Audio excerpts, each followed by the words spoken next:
How are you, students? I hope all of you are safe and sound. Dear students, let me first introduce myself. I am Mohammad Abdul Razzaq, Assistant Teacher English, Kuliarchar Government High School, Kuliarchar, Kishorganj. Dear students, we use language everywhere in our day-to-day life. Even we use it in our dreams when we sleep. That's to say, we express our word or speech or language in two ways, actively and passively. Dear learners, can you tell me anyone what topic I am going to teach you today? Yes, you are absolutely right. Our today's topic is voice.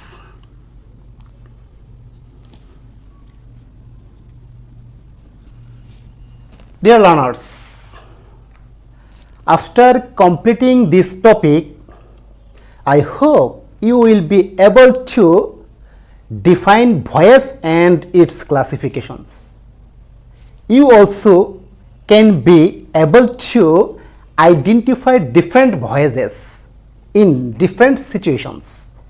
Yes, students, finally, you can change from active voice to passive voice. Yes, students, let's define them and explain them. What's voice? Dear learners, when we deliver any word or speech by our word or tune is said to be voice. Voice is of two types. Number one, active voice, and number two is passive voice. Dear learners, what's active voice? Please be attentive and listen carefully. When an active subject actively acts the action of a sentence is called active voice. Do you understand? When an active subject actively acts the action of a sentence is called active voice. Notice the example. They play football. Dear learners, in this sentence there is an active subject. Why? Because it has ability to do something. When the subject has directly ability to do something is called active subject, and the verb is active verb. You also can say it transitive verb. Dear student, most of the cases you will find an object in an active voice. So football is an object of this sentence. Dear students, if you want to make passive from active sentence, you need to learn the structure of passive voice. So what's the structure of passive voice? Dear students, at first you should make the object of the active sentence as the subject of the passive sentence. Next, you have to use be verb. Be verb means auxiliary verb. It may be modal verb. Next, past participle. Past participle of the main verb plus object Dear student, let's rearrange this sentence as passive form. Football is played by them. Dear students, I think you have understood. Number 2, passive voice. What's passive voice? When by an inactive subject the action of the sentence is done or acted is called passive voice. Let's see the example.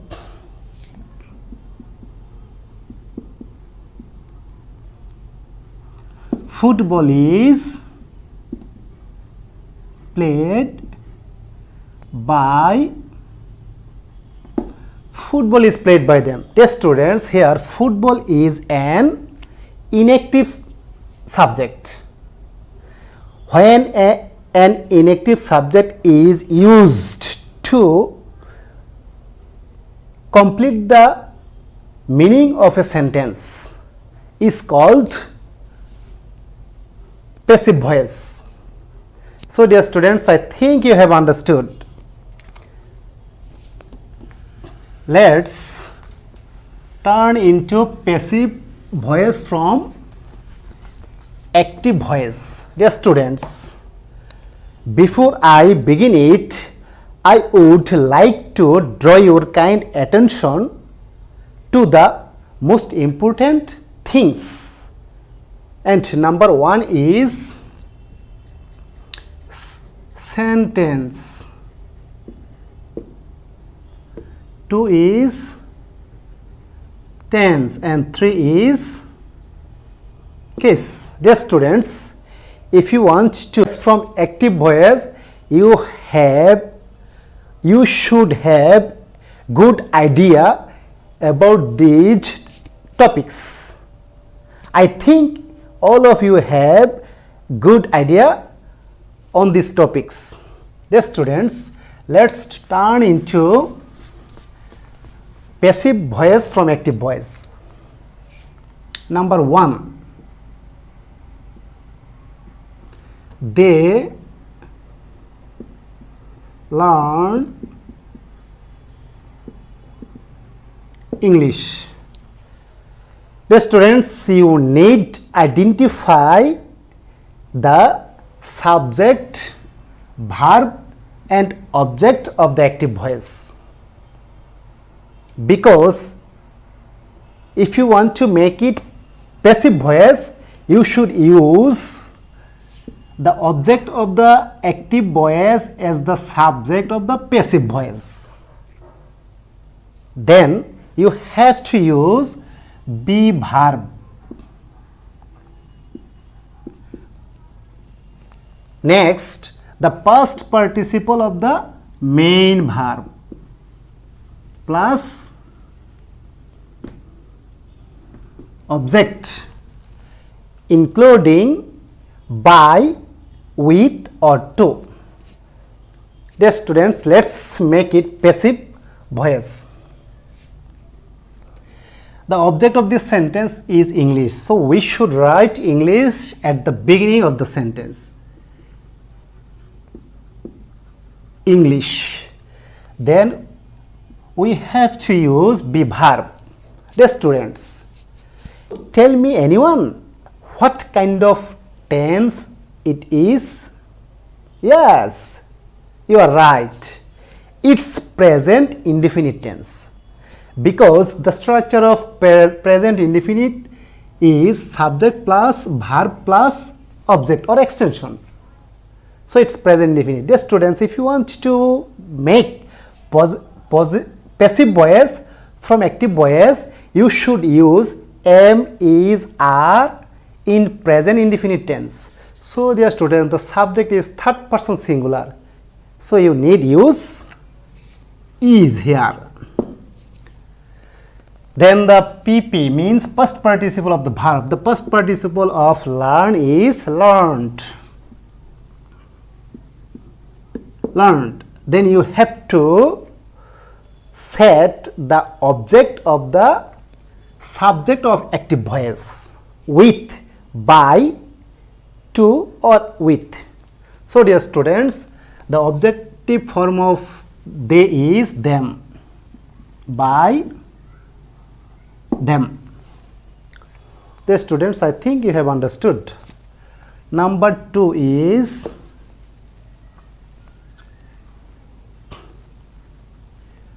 he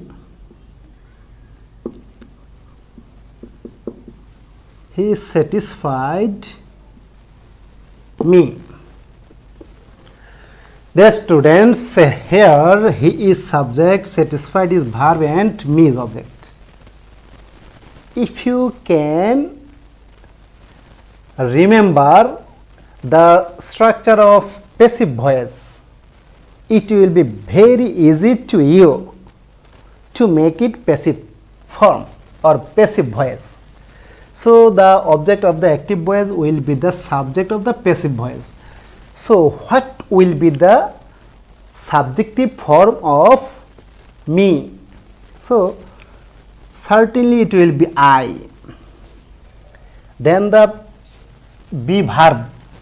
What kind of tense is it? Yes, you are right. It's past indefinite tense. Because the structure of past indefinite tense is subject plus past form of main verb plus object. So it's past form or verb 2. So it's a past indefinite tense. The students, if you want to make passive voice from active voice, you should use was or were as auxiliary verb according to the subjects number, person and tense.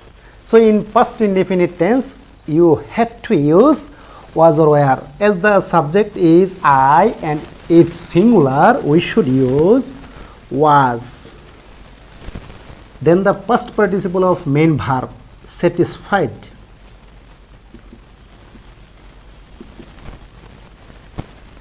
Satisfied. Then you need to make objective form of the subject of active voice. So objective form of he is him. With him.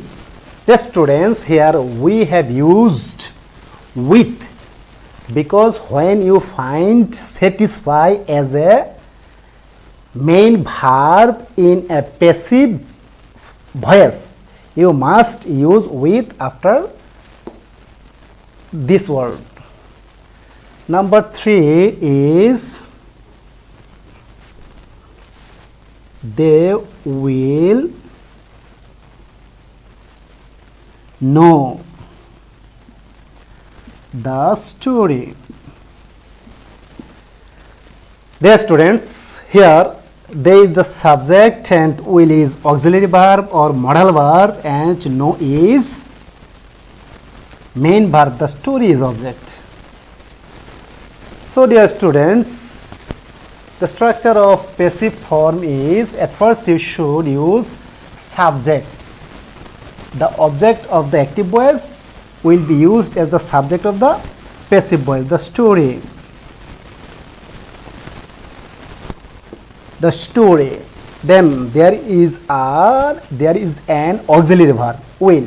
So if the auxiliary verb will is used in an active sentence, it will be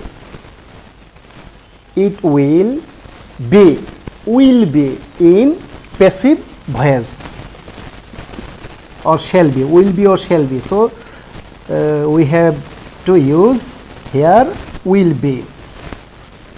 Next, the past participle of the main verb. Then the object of the subject of active voice, known to them. The students, when known is used in passive form or passive voice, you should use after known. To, you should use to after known. So dear students, I think all the explanations and definitions you have understood. If you don't understand any part of this topic, you have a chance to write your problem in my comment box. Dear students, I am always with you and I will try my best to give the answer of your questions. Dear students, that's all for today. Thank you very much. Bye.